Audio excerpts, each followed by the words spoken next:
अगर हम इन्वेस्टमेंट की बात करें तो माइंड में तो मेनली दो ही चीज़ें आती हैं, दैट इज म्यूचुअल फंड्स या SIP.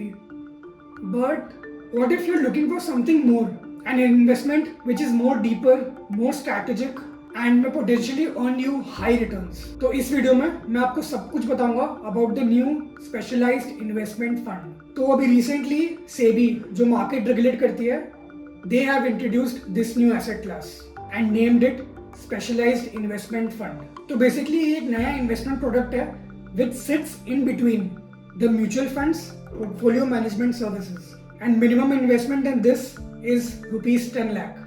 So इसके फीचर्स डिस्कस करने से पहले समझ लेते हैं कि सेबी ये नया एसेट क्लास लाया क्यों. क्योंकि इंडिया में बहुत सारे यंग इन्वेस्टर्स हैं जो अपना पैसा इन्वेस्ट करना चाहते हैं excluding the traditional mutual funds, because obviously उन्हें हाई रिटर्न्स चाहिए with more risk. But problem यही आती थी ना कि जो PMS है उसका मिनिमम इन्वेस्टमेंट 50 लाख था, तो वो तो HNI लोगों के लिए था. तो इस वजह से बहुत सारे इन्वेस्टर्स इन्वेस्ट कर रहे थे in unregistered and unauthorised investment schemes.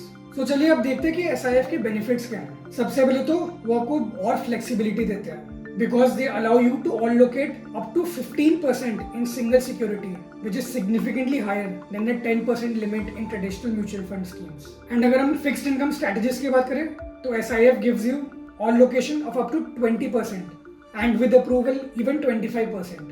They also enable you to invest on other assets like real estate investment trust and infrastructure investment trust, whose allocation can go up to 20%, which is double what mutual fund schemes offered. And ऊपर से SIFs can use derivatives, which is not just for hedging, but potentially as a core strategy, something that mutual funds don't offer. So इन सब feature से अब सोचो आपके पास कितनी diversified and बड़ी opportunities हो सकती है और रिटर्न्स कमाने के लिए.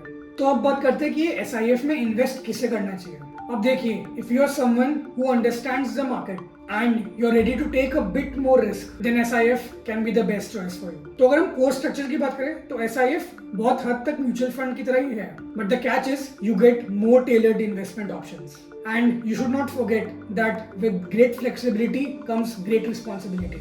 So it isn't about chasing returns, it's about understanding your risk and aligning them with your financial goals. तो अगर आपको ये SIF या फाइनेंस से रिलेटेड कोई भी क्वेश्चंस है तो ये नीचे नंबर है, इस पर आप कांटेक्ट कर सकते हैं because we have 70+ certified financial advisers who actually understand your needs and provide you with proper financial guidance.